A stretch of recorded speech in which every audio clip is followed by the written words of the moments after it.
Hello, everyone. How are you? This is Nikki Anthony, and I am the founder of Little Hands, Big Hearts. And tonight we are coming to you with segment 6 of our Little Leaders Career Exploration Series. Tonight we're focusing on psychology, counseling, and life coaching. And I have a few of my really good friends that are here to represent each of these fields, and I'll have them introduce themselves shortly. But before we jump into that, I want my co-host, little Miss Cutie Pie right down here, to introduce herself. This is my sweet girl, Kennedy, but I'll let Kennedy share a little bit about herself to you all. Hi, my name is Kennedy. I'm 9 years old. I'm in the 4th grade, and I would like to be a police officer. Go, girl. She's also a big sister extraordinaire. Kennedy is a servant leader at heart. She helps me out a great deal in children's church. She helps her mom in children's church. She's a big help with her little brother, and she is an awesome athlete. So that's a little bit about our Kennedy. We'll start with Dr. Karen. We'll go to Alexis. We'll go to Sydney, and then we'll go to Amanda.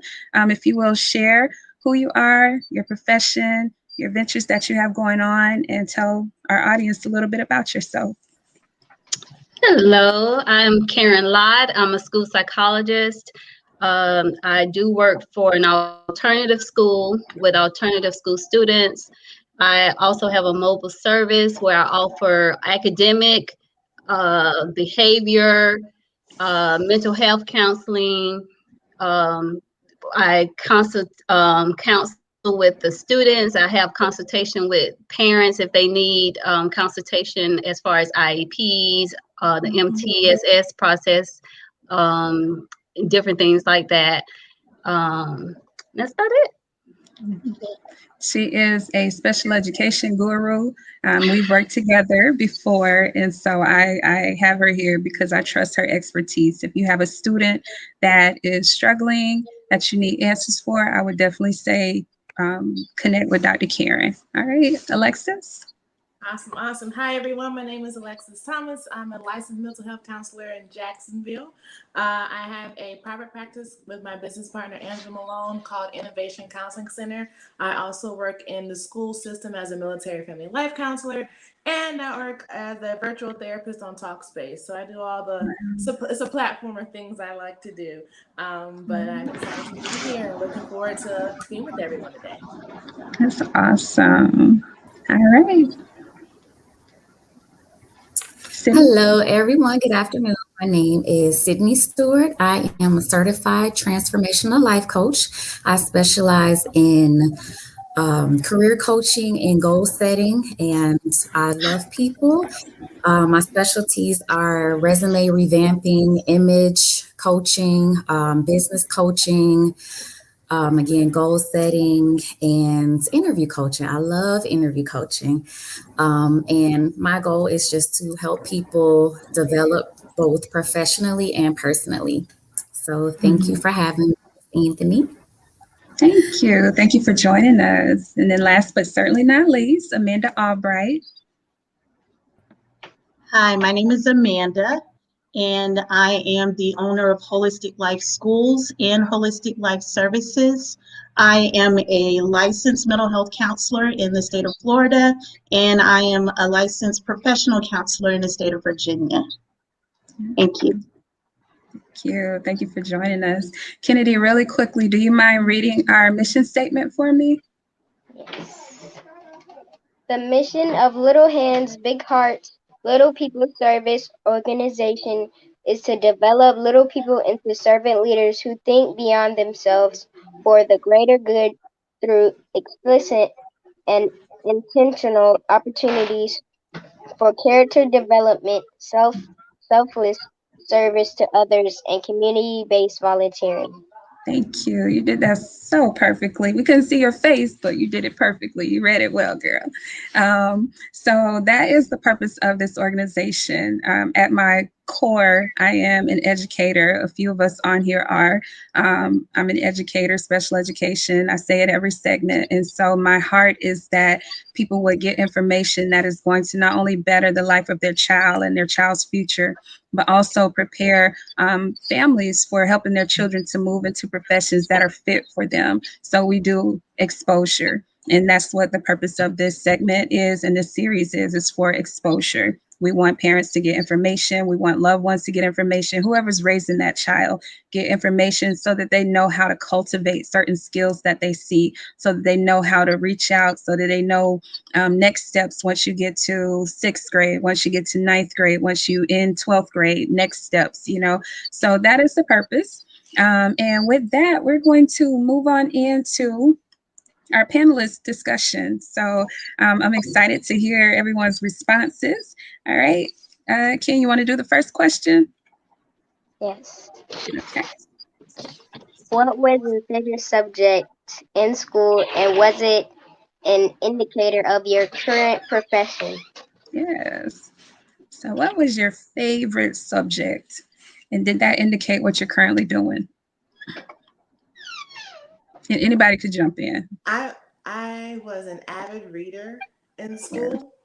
So like right now, my library consists of over 500 paperback, hardback novels. Like I am an avid reader. So for me, being a reader, learning new things, and then telling people about what I learned was always something that I enjoyed, educating or helping people. Like, I learned this, you should try this out, you should look at this.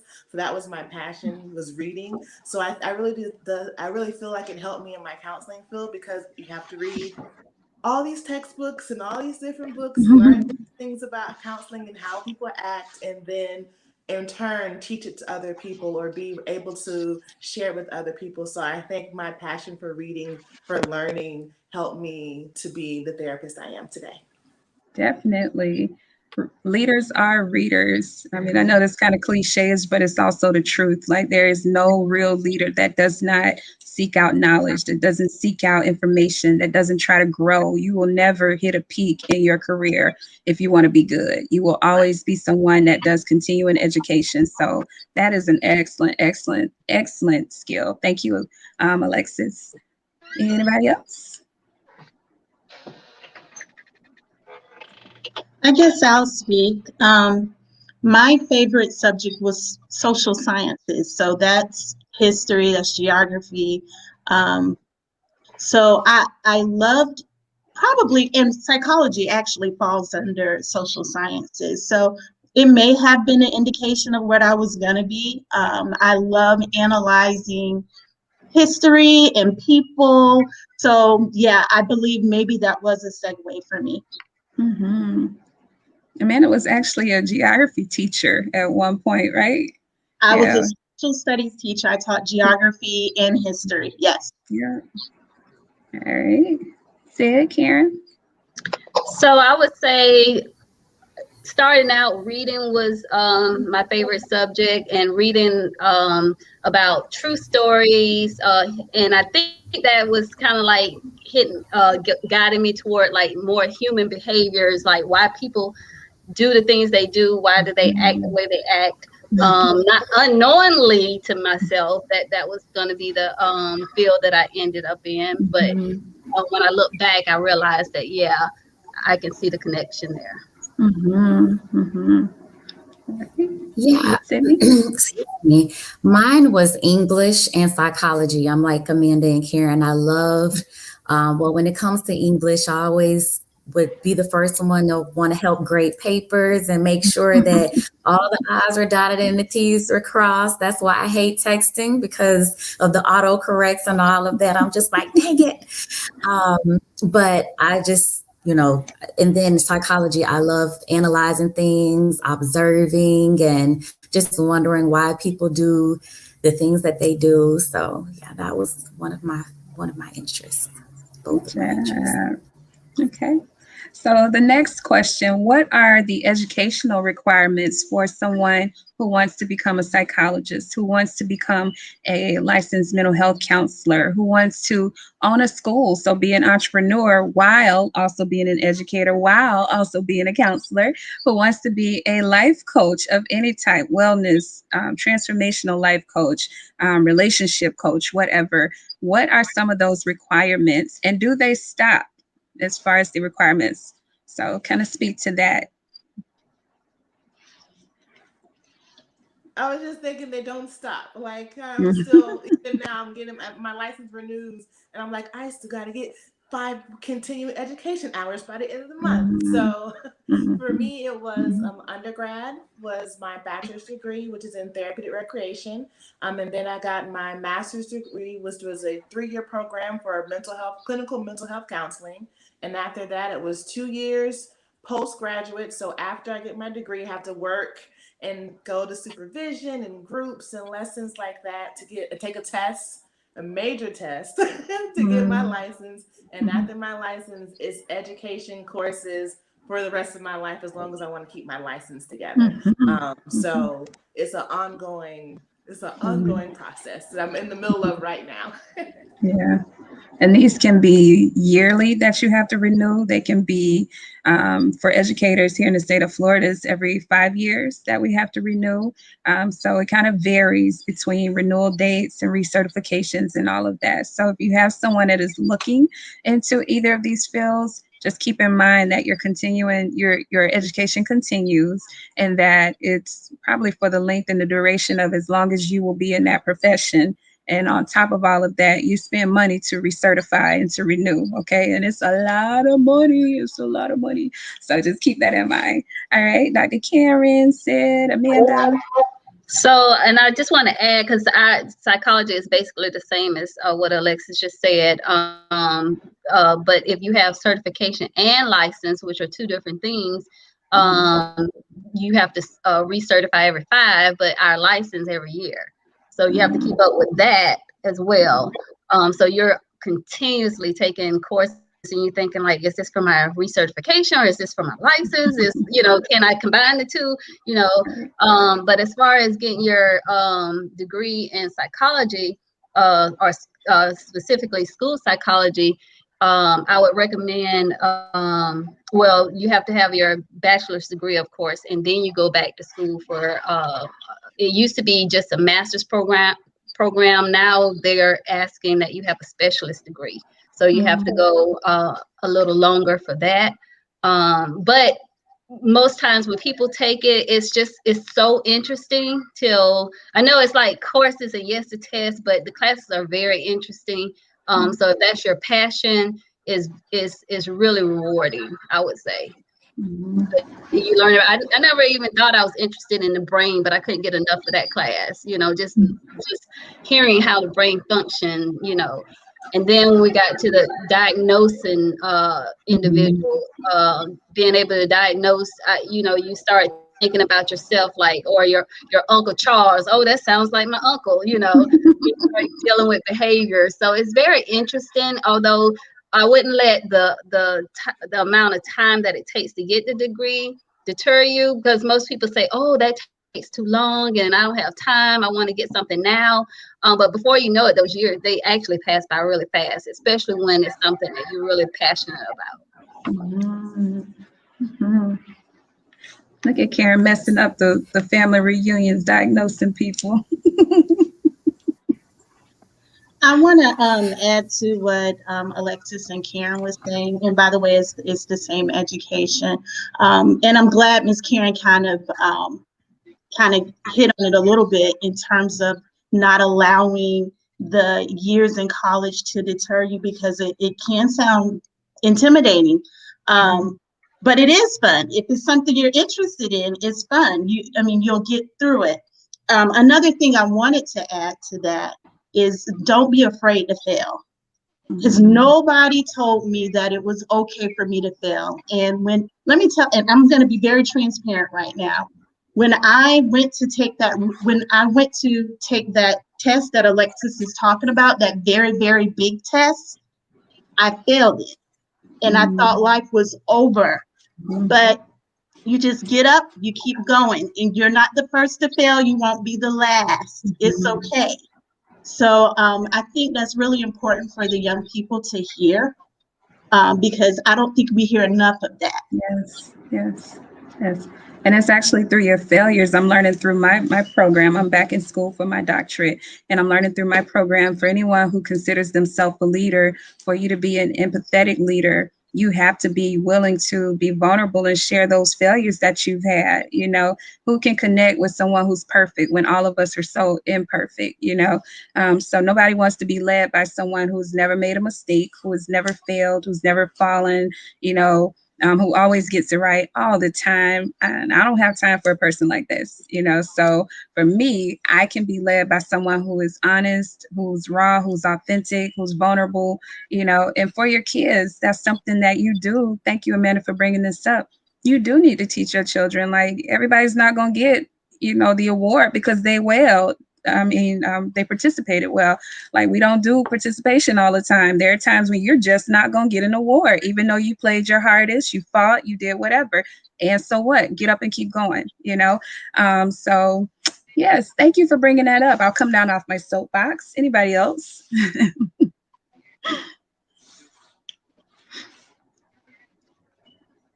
Okay. Okay. Yes, so with the professional life coaching, it's not as intense as going through, years of college, years of education, but you take an all-day course and it's very general.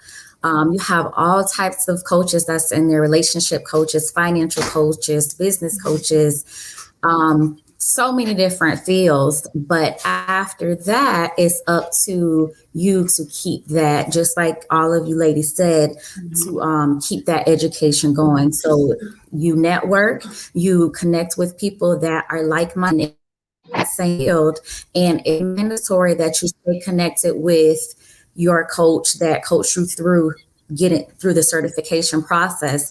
So what you don't know, you can always go to your coach and get advice, and whatever she doesn't know, she knows a plethora of people that she can connect you with. So it's very rewarding. You don't only, again, by meeting so many people,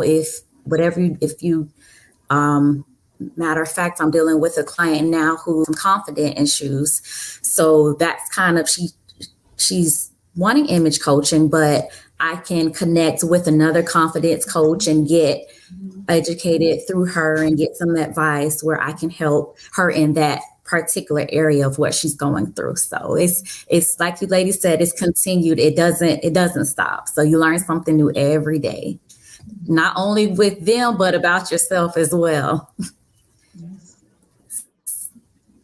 That's awesome. So Sid kind of hit on something that I do like to bring up and kind of have you all expound on. She talked about connecting with people who may not be doing what you're exactly doing, but connecting people to resources, basically. So talk about the power of having resources and other people that you are connected to, because you are not a one-stop shop.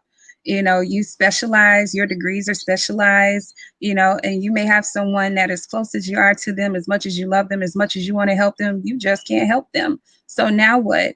How powerful is it? How important is it that you are connected to other professionals that can, you know, support the people that you have in your corner that come to you? And anybody can jump in. I guess I'll start. That question, I can speak on that for hours and hours. Just within the counseling field alone, we all kind of specialize in certain things. Like Sydney was talking about, the relationship and the image and image coaching, relationship coach. So we all kind of specialize in different things. With counselors, everybody typically deals with anxiety and depression, but there are other specialties such as marriage and family. It's different things. And even coaching, I've referred my people to coaches because they may not necessarily need a counselor. So there's that, and then there's you need to be connected with the healthcare field because it's very important with counseling as well, because your mind and body, there's a connection there. And Yes. that's why actually the name of my counseling group is called Holistic Life Services, because it's all connected. And in order for you to be healthy and whole in your mind, your body needs to be healthy and whole. Your spirit needs to be healthy and whole. So we connect with these different resources to make sure that you're getting the care that you need. That's excellent. Anyone else? And I just want to add, is also like you talked about, like having those connections, but also as a therapist, having a sounding board or other therapists to connect with as well, like supervisions with other therapists, talking about what's going on, because you said you can't do this alone. Like you're not a one-stop stop. I can't take on everyone's stuff and then be like, oh, I'm okay. Like for me, I have my own therapist that I go see regularly. I have groups of visions. I check in with other therapists in the field as well. So yes, I refer out. Like if I can't handle it, I've got someone that can, right? Like there's people, there's connections, and definitely that wholeness. Like sometimes you just need a life coach. Sometimes you need to go to the doctor. Like when was the last time you had a physical? When was the last time? So those are very important steps to take. And it's also important for us, for ourselves, to have that connection with other people, to have support as well. To not, like you said, not do it by yourself, but also connect in those spaces. So I'm always like encouraging people like, hey, have a support network, have people that you can talk to. That's good. That space there for you as well. That's really good. You also need that for accountability, professional accountability. You know, you're not working, if you go like in the school system, you know, we talk about, what is it? Learning groups, I can't think what the name, the acronym is now, but basically like our learning groups, you know, our community. And you need people who are doing what you're doing for accountability's sake. They may be up on professional practices that you aren't aware of. When you meet someone who's just got out of school, they may have more recent information because information is updated regularly through research and all of that. So then they have information, you know, that is 2021 and you graduated in 1998, you know, it's a very big disconnect, you know, so having that professional accountability is very, very necessary as well. Having people who are going to say, you know, hey, you know, we got to get this certification done within this next, I'm taking this, you know, if you take this, let me know, you know, and I can maybe tell you some pointers on this. So all of that is needed. That community is definitely needed for you to thrive in your profession. Dr. Carol, you would like to- So I'm itching because I like what Alexis said about the sounding board, because I typically need that in my profession. Because no two kids are the same, and we're always getting something. You think you've seen it all until you just met this kid. So sometimes they think we know everything and we don't. Sometimes we're having to talk it out. I find that I'm able to figure things out when I have that other psychologist or even a counselor. We're talking it over, and then it becomes a little more clear. But when you're sitting alone, sometimes it's just, it's muddy in your head, and so it helps when you do have that sounding board. So I agree with Alexis with that. Yes, very good. All right, I'll jump into the next question. And that one is, do you have any mentors or supporters that are available to you on your journey now? If so, name one of those that are current, if you don't mind naming them, or if you have someone that when you were becoming doctor or licensed or certified or whoever you are and whatever your title is, who was someone that you were able to learn from, someone who mentored you, someone that supported you, undergirded you, all of that in your journey to becoming who you are today? I guess I'll start again. I met a lady named Dr. Deborah King. She resides in South Carolina, and she is in the place where I want to go. She's a psychologist, but she does counseling, and she started sort of in the schools, and then she moved on to be a professor, and now she has this like global counseling I don't know, it's massive. I can't explain it. But the reason I was drawn to her is because when I first met her, she was telling me about being the first or only Black woman in this particular program that she was in. And she was surrounded with a lot of white men, that were prominent. They were, important. It can sound a little intimidating. And I asked her, I said, as a Black woman, how did you get through that opposition? Meaning, how did you get through that can be a challenge? And she sat back and she didn't say anything for a minute. She just looked like she was thinking. And then she said, what is opposition when they have what you need? And that just spoke volumes to me. like it was enough said. What is opposition when they have what you need? So because of that, I reached out to her years later and I asked her to be my mentor. Wow. Wow. Well, if you're watching, Dr. King, hey, you might have a few people that reach out to you after this. Anyone else?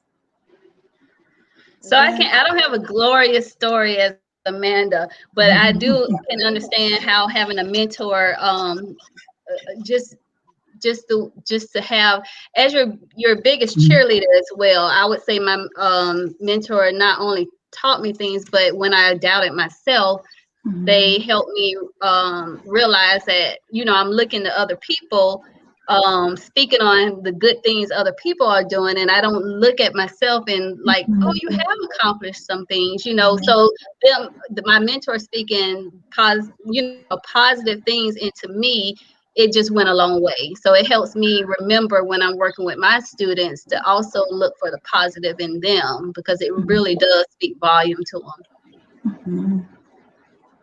Alexis? I was going to say, when I first started going into private, I joined with one of my coworkers who has been in therapy, Angela Malone. She's my business partner now. And it was like that, making that connection and saying, hey, having that support and that motivating, or someone saying, you can do this, right? You don't have to. Like me, I was just, I'm just going to work in substance abuse all my life. I'm going to just be the great therapist here in this space. But when I took the step out into private practice, into, doing my own, or walking into something she started, but making part of it my own, it was first the fear, but having someone like you guys say that motivator, that encourager, that space. And for me, I have a few therapists or people that I ask questions to, that I get feedback from, because I need it, because I'm still learning, I'm still growing, I'm still trying to figure out the next best steps. But it's always good to have that support and those connections there. So for me, to take that initial step into the private field was my business partner, Angela, believing in me and saying, hey, girl, come on, like, stop playing around. You're good. I've seen you in action. What else can you do with it? So it was getting that motivation. That's good. That's good. And that's the power of having a mentor and having that support. Again, we can't do it all on our own. I remember having a teacher in seventh grade. He's actually really well known here in Jacksonville. But I walked into his class and whatever it was, he told me to do something when I walked into his class, and I was like, why don't you just leave me alone? Just real mouthy, like seventh graders are. And he made it a point to teach me about, being left alone, basically. And so he had the whole classroom to separate from me. He put my desk in the middle of the classroom. He told everyone to move their desks from by me, and they could speak to me. They couldn't help me. They can't, whatever, they could not talk to me and interact with me. And, parents now, you may be offended or whatever, I was very offended, I was very upset, but at the end of, I don't even think it was a day. Like, I feel like it was a little longer than a day that he had this go on. But at the end of it, what he said, he called me by my last name, Anthony, you are not an island. You cannot be alone. You understand that? As much as I hated him, in that moment, in the rest of that year, I truly hated him, like passionately. I didn't tell him, but I did. As much as I could not stand him, that lesson never left me. And that's something that I have learned over and over, time and time again. Like, we go through stuff in life, traumas and all of that cause us to shut down and all of that. But then in the back of my mind, it's always that reminder, you can't do this alone. You cannot do this alone. So even just that little bit, like, we aren't meant to go it alone. So thank you for highlighting that, Alexis. Sid, you want to jump in? Yes. Well, I'm first grateful and blessed to have a tribe, a few mentors that I can call that are always available and there when I need them. But with this particular profession, as I shared before, the coach that actually walked me through the course, she's always available. She has something called a clarity call.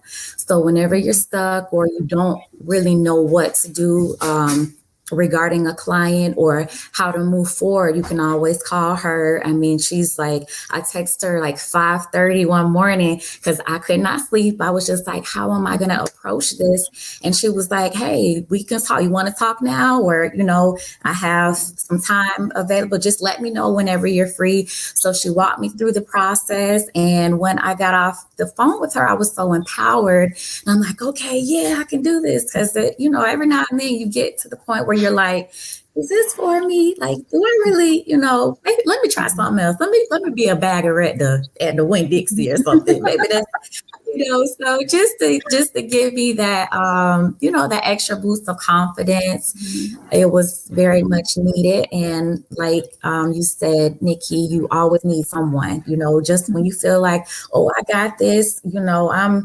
something's gonna come along where, you'll need someone to, like I said, just to help you move forward. I was dealing with a client not too long ago where it was kind of, I'm all about boundaries. I'm all about boundaries. And I was kind of stuck as far as, did I want to take on this client? And I picked up the phone, called my coach, and I was like, hey, what do you think about this? Do you think this is, maybe I need to refer them to someone else? I'm not really sure. I'm not, if this is for me. So she was able to, again, walk me through, and I didn't take it on. And I'm glad that I didn't have any second, yes, I was like, okay, I'm sold. Just going back to that, you always need that mentor to help you along. You cannot do it by yourself. Yes.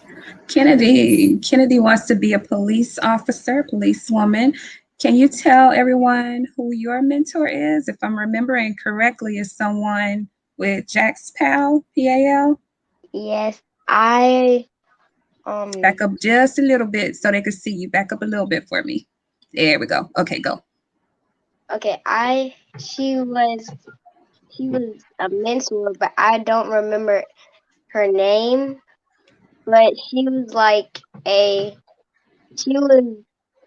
very helpful. She gave me a medal that she never ever gave before. Oh. And she just made me want to be a police officer. I'm like, I always wanted to be one. Yeah. And that just made it even better because now I really, really want to be a police officer. Okay. If I'm remembering correctly, it is, I think it's Lieutenant Burton. Is that who it is? Yes. Yeah. I think it's Lieutenant. If it's not, if she has a higher rank, I don't really know the rankings, but she's officer and she's very high up in Jacksonville Sheriff's Office, but she works with the Police Athletic League, and that is the mentor that Kennedy had at one point. Yeah. So we can see the power of mentors even at our young age. Okay. Dr. Karen, you wanted to share? No, I was just saying that was awesome. I mean, again, you just speaking, being positive in a young child's life like that, and it just made a huge impression with her. So, and I don't know. Sometimes you don't get to know who all you've impacted but you just, whenever you can, you just make sure you have, if you given the opportunity, that you're able to speak positive into anyone's life, young or old. That's awesome. Yep. All right, Ken, take the next question for me. What character trait do you think is necessary for your profession? Character traits. Therapist, psychologist, life coach, and character. I would say a good character trait to have is being a good listener, being able to actively listen and not just listen to respond, but listen to really hear what the person is saying. Looking at body language and all those things is important in this field, because even when someone can say, "I'm fine, I'm okay, there's nothing wrong with me, I'm good, I'm happy," they're like, "Oh, wait a minute, time out." So it's like having not just active listening, but just paying attention to body language. And I don't know how would you label that, but active listening, be able to listen to what people are saying and also what their body is showing you as well. Is important to have. I feel is like one of the most important things is to be able to listen, to hear, not just to respond, but to really hear what the person is saying. Would be my first go-to. That's awesome. So I do a course, Youth Mental Health First Aid, and we have an activity that is listening versus non-listening. And it's so funny how people come up with non-listening and what it looks like. So there are things that do not, that actually show that you're not listening or that you're not interested in what's being said. So in these professions that are highlighted on today, for any of them to demonstrate non-listening skills, like they could lose money, they could lose people's confidence, they could lose people's support. You can lose business in the future because people don't trust you. You know, just like Alexis said, if you're sitting there with your arms folded and, you know, you have a scowl on your face, what, you know, who's going to trust that? They're going to feel like they're being judged, you know. So just keep that in mind, that your listening skills, these are soft skills. I learned on the previous segment, they're called soft skills, and these are important, and we learn these in our childhood. This isn't something you become a professional and learn. You need to learn right now. So parents, you should be teaching your babies right now, as early as 8 to 9 months, how to listen, how to follow directions. When you say no, mean no. You know, these are all very, very good skills that they should be learning now. You know, you shouldn't read on the report card, difficulty, paying attention, focusing, blah, blah, blah, and it just continues throughout the rest of the year. Like, at what point is it going to get better? You know, so these are skills that are developed in their young age. So these are things we're working on now. Thank you for bringing that up, Alexis. All right, any more character traits? I want to add to that, along with listening, which is definitely one of the most important characters to have in this field. There's also empathy. You have to have empathy when you're dealing with people with issues, problems, challenges, whatever. This job is almost impossible without empathy. Right. That's a very good one. Go ahead, Cindy. Yes, and I would say for the life coaching, you have to love people. You have to be personable. You have to motivate. You have to affirm, and enjoy seeing people grow. Being able to push them past where they are in their present time. And Kennedy, just like how you like to play basketball, how you have a coach that's going to push you, like, you know, let's go, let's do this, but also give you correction on and letting you know, well, let's fix this. This was good, but let's kind of change this a little bit to make it better. So. Okay, and I agree with the listening, being sensitive in your listening skills, and also in your questioning. When we're questioning people, you want to be sensitive with that. You have to be patient, because sometimes you get people, even though they come for counseling, they're not always ready to totally open up with you. So you have to have patience and be trustworthy. That confidentiality piece. They have to know that they can trust you. That's good. All right. Next question. Are you guys enjoying it? You gals, I'm sorry, and a single man on here. Are you ladies enjoying tonight? I Yes. am. So our next question. What's one thing that you wish people knew about your profession? Just one. Just one. Oh, I know. Go, That I Teresa. am not a guidance counselor. Everybody always like to say, call me a guidance counselor. I'm not a guidance counselor. And what is the difference between me and a guidance counselor? Well, guidance counselor, they do counsel, but it's so broad. And we're a little more specialized when it gets into, mental health and everything. So we go a little deeper than the counselor. So I'm not a guidance counselor, guys. I was listening to Karen and I was just started clapping because I think people tend to put all of our professions together, like not just the psychologist and the counseling and the coach, but the psychiatrist. It's like we all in one bucket, and they think we all do the same thing. What I need them to know is we all do different things. So if this is a field that you want to get into, you may want to figure out what it is that you like to do, because we don't all do the same things. And The also, one thing that they have in common. I'm sorry, go ahead, Alexis. I was just gonna say, and also that it takes time. Like some people think, like, hey, I go to one session or one life coach or one time with a psychiatrist or one time and it's just change is just gonna magically 20 years of a behavior, 5 years of behavior is just magically gonna change. And it's like, whoa, that might be on TV. It might work that way, but in real life, it's a process.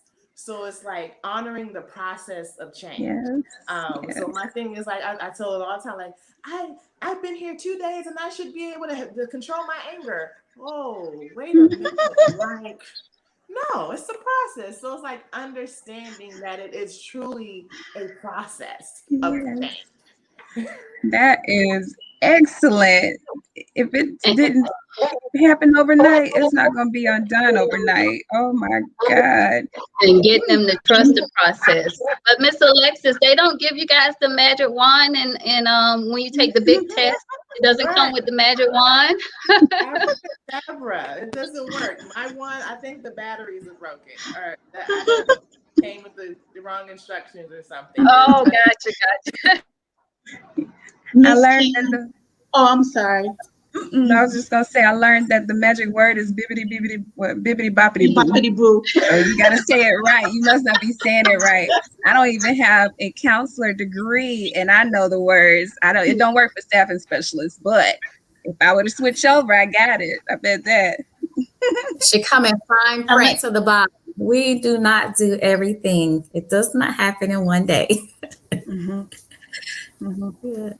And I think that what happens is they see these shows like Dr. Phil and I Gotta Fix My Life, and and it puts out the wrong perception out there, and not understanding, not that it's fake, but that's TV. That's what we see. We see one snippet right there, but like she said, it takes time. Miss Karen, you said something else that reminded me of the parent that bring their child or children to you and they want you to fix their kid. Like, forget that the home is, chaotic and got the kids where they are now. I'm sorry, I hope I'm not offending anybody. But you can't just bring a kid to either one of us and we can just fix your kid. It doesn't work like that. Yeah. So that's one of the other things that I think that people need to know about it. Good point. And not only, not fix the kid, but to fix a fix, and I hate using that word, to begin bringing the child into where they need to be. You have to deal with home life a lot of times. It's not just that child. And I want to throw in a shameless plug, because this is my organization. We will begin a series called Building Stronger Children, Building Stronger Families. And that is going to start in May. And we have a myriad of topics that we'll be covering. It'll be a virtual platform as well. And we do want you to tune in if you need information. Again, the focus is building the children, but you can't really build a strong child if you're not dealing with the environment that they come out of and go back into every single day. You can't. I believe it was Frederick Douglass that said it's easier to, basically build a child in their child state than to repair a broken man. So that's what we're doing. We're dealing with right now so that when they are older, they don't need as much mental health support because it was embedded in their childhood. They dealt with things in their childhood. So I encourage you, join us we start in April, and we have 2 speakers will be dealing with child sexual abuse. So we have some heavy topics, and I'm not afraid to tackle them. Amanda's group is holistic. I am a whole child advocate. That's just what I do, is who I am, because like I said, I don't believe that you can really, focus on education when they go back into poverty, they go back into abuse, they go back into trauma, as far as losing someone, all of these issues. So just keep that in mind to join us. If you are looking for information, we'll have professionals. They'll have resources that they can share with you how to get support outside of what you're used to, or even if you don't know. Sometimes we just need information on how to start. So just make plans to join us. It's going to be good. We'll be you'll be introduced to my board of directors. I'm really excited for them, and we'll be talking about family and what family looks like. Single families. It's not all nuclear. Like, that's what is textbook, but the scope of families have changed so much over the years, so we have single families, single parent families, we have blended families, we have blended in terms of, marriage and divorce, we have blended in terms of grandparents that are raising with a parent, it's just a lot of different dynamics. So just keep that in mind for me. All right. And we'll move on to the next question. I'm sorry, that's my plug though. So I won't have to say it at the end. Y'all got it in the middle. All right. Did you ever think that you would become your current profession? If so, how early on in your life did you know that you wanted to take this particular career path?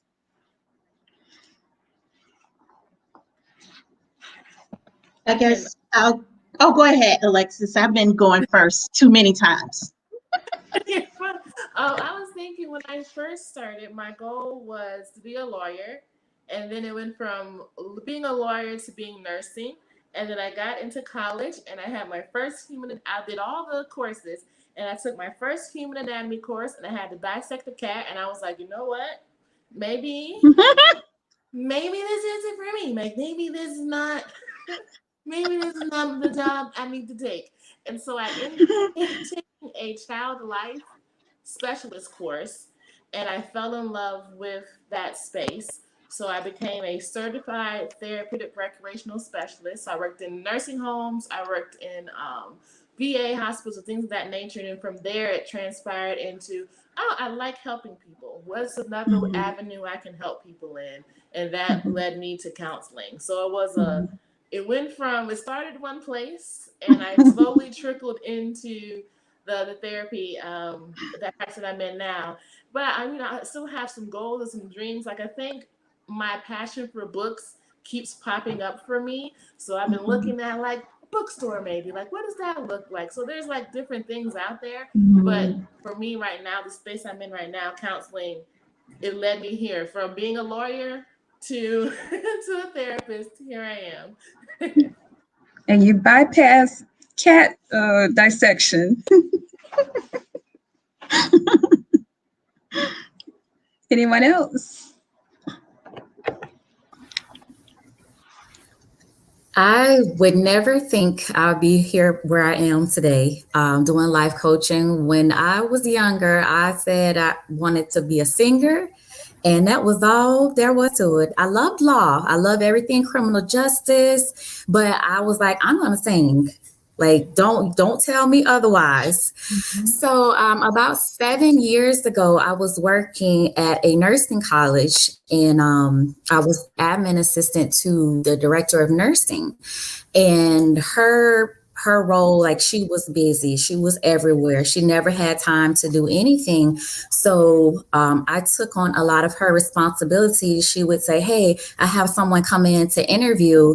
I want to meet her, but you take it from there. And I'm like, what you know, I don't know what to say. I don't know what to. So she would kind of coach me on how to go through the interview process. I would look at the resumes and I would find myself just kind of like marking little errors and, you know, not on the actual resume, but just kind of taking mental notes like, okay, they should have done this and they should have did that. So I learned a lot from her. I learned about auditing. I did some human resource things under her. And from that point, I went to college and got my bachelor's in organization and leadership management. So that kind of tied into what I was doing with her and just kind of everything manifested from there.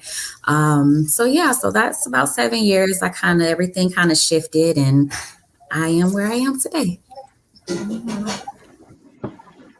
All right. What are steps?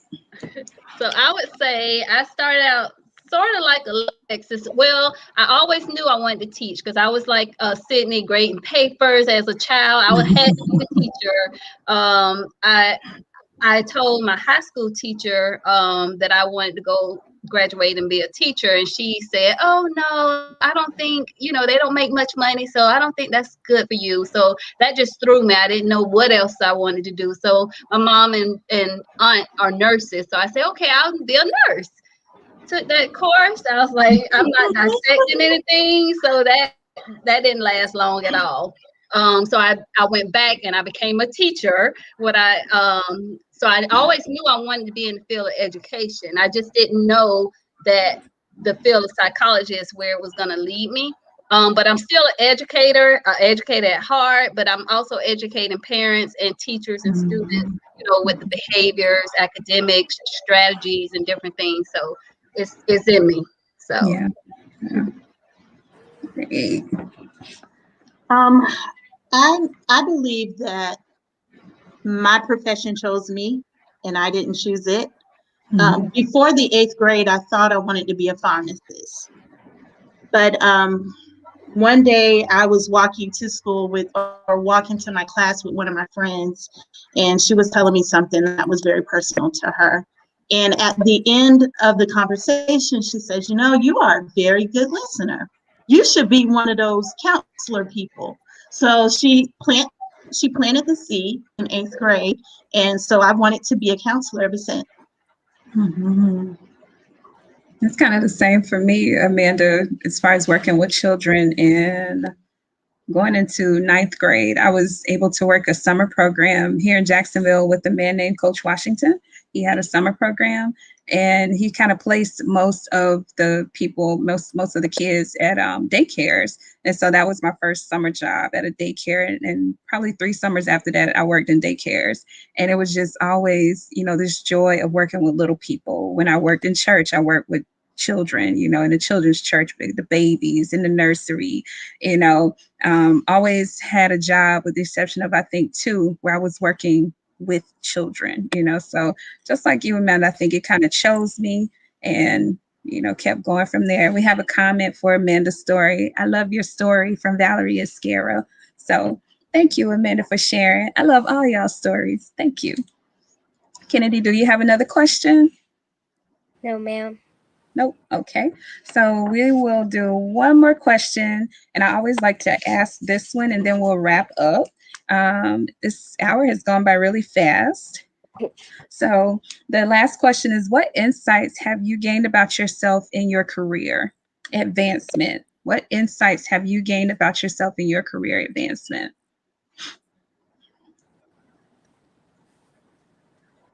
Y'all don't do reflections? No, I'm joking. I was like, what? I think one would be patience. I think I've gained insight to just be patient and knowing that. Hold on. Karen, do you mind muting? Okay.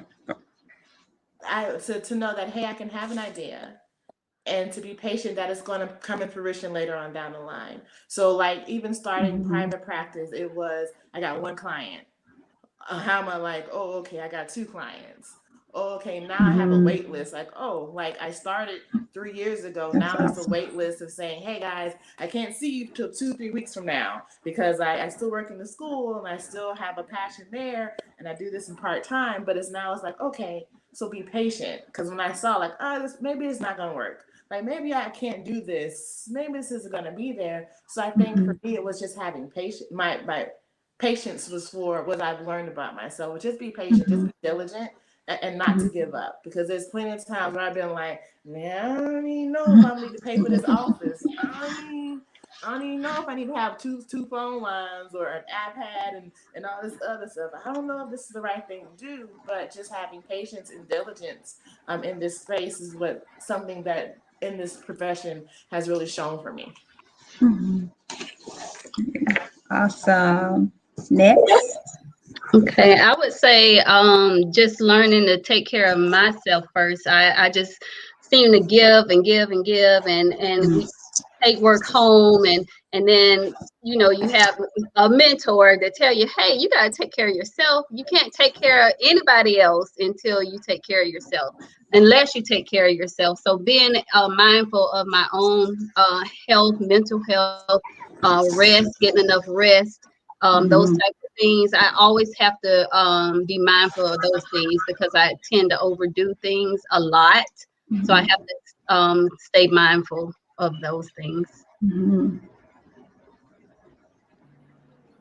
The insight I've gotten or I've gained from my experience is I didn't have to be the smartest person in the room to get where I've gone, or where I'm going, actually.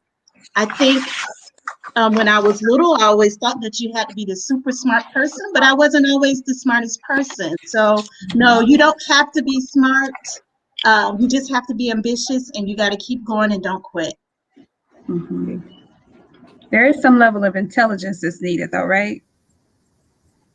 You can't make D's and F's, okay? I don't want to put that message out. All right, you get ready to mess somebody up. I need you to clean that up now. No, I just want to deal with the misconceptions of I have to be an A student to get to college and do some of the things, and that's not true. That's not true. But you got to keep going.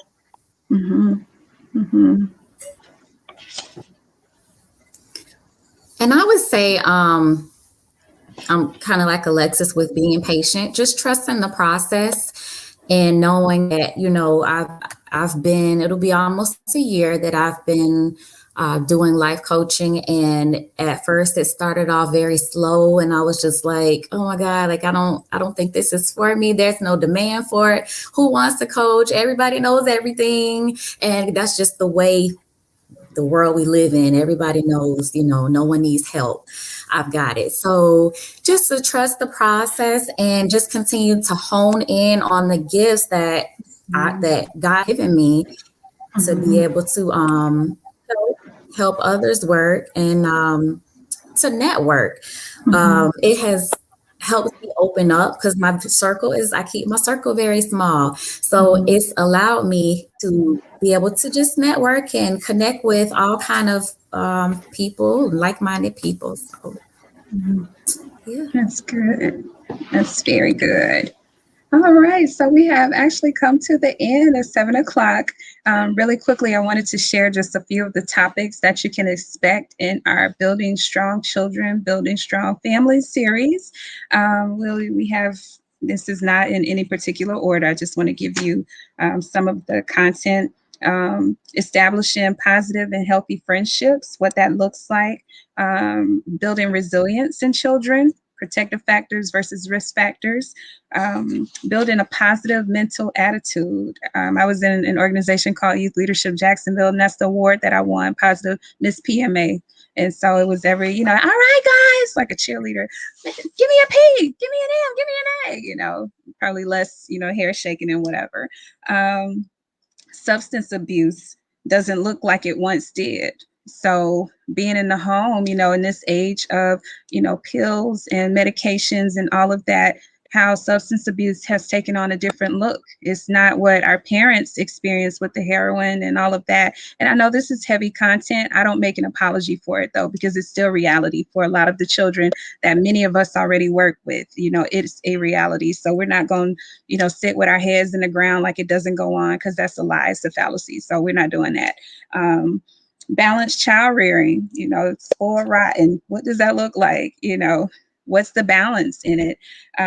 Building emotional intelligence in our children, very, very, very important. Learning how to feel, how to empathize, how to connect with people. You know, we have children in this digital age that they don't know how to connect, unfortunately. So we have to do our part in our due diligence in building emotional intelligence, navigating trauma as a family. Trauma is something that is probably inevitable. You all are the professionals, but from my experience, I feel like it's inevitable. You will lose someone some kind of how, unfortunately, you know, but how you navigate it makes all the difference. And I think as a community, I'm speaking specifically as the Black community, you know, having people like Dr. Karen, like Amanda, like Alexis, like Sydney, it's a taboo almost. You know, we don't want to say that we have issues that need to be addressed. And I'm not here for that. That's why these ladies are here, because I know the power of having that outlet, that professional outlet that can speak to your issues and all of that. I espouse mental health counseling and support. I will always espouse that, you know, in anything that I put on for this organization, anything I do in my personal life. Okay, do you need a therapist? That's like one of my go-to responses. You know, oh, I don't know how to tie my shoe. Girl, let me call your therapist. Let's get a therapist on that, you know. Always, always. So just keep that in mind. And this is not the last one, but safety in the known, the importance of establishing routines. Like that is super important, especially for little people, and helping them to become responsible and helping them to learn those soft skills. This is not the full gamut of our series, but these are just a few of the topics. And I just encourage you to join us when those air, when those premiere. And they're kind of going to go through 2022. So it's not a rush. Alexis said, be patient. It's coming. Whatever you want to watch is coming. Just tune in every month, but it's coming. And that's basically it. I want you all to tell people how they can find you if they have questions, whether it's social media, if it's LinkedIn, if you have a phone number or a website or an email address, let them know really quickly. And if you'll get it to me, I'll put it in the comments as well. Dr. Karen, Alexis, Sydney, and Amanda. Okay, so my number you can reach me at is 904-257-6525 on Facebook under K, the letter K, the letter C, Psych Services, and email KAYECEE Psych Services @yahoo.com. For me, you can find me at Innovation Counseling Center on Facebook. The website is www.icctransform.com. You can also find me on Talkspace by putting in my name, Alexis Thomas, and my email is a.n.thomas@lmhc@gmail.com. Mm-hmm. You can find, well, you can just look on the website. It'll have all that other information, the email and the phone number. The website is www.holisticlifeservice. That's is singular. Holistic Life Services .com. And that's holistic, HOLISTIC, life service, not with the W. And you can find me on Facebook. You can go on Sydney Stewart or CS Consulting Services. My email is sidinspires@gmail.com. That's CYD inspires@gmail.com. My contact number is 904-515-7622. And I will be on Instagram soon as well, slowly but surely. All right. Thank you all for sharing. I'll get that information loaded onto our social media outlets so that you will have points of contact if you have questions.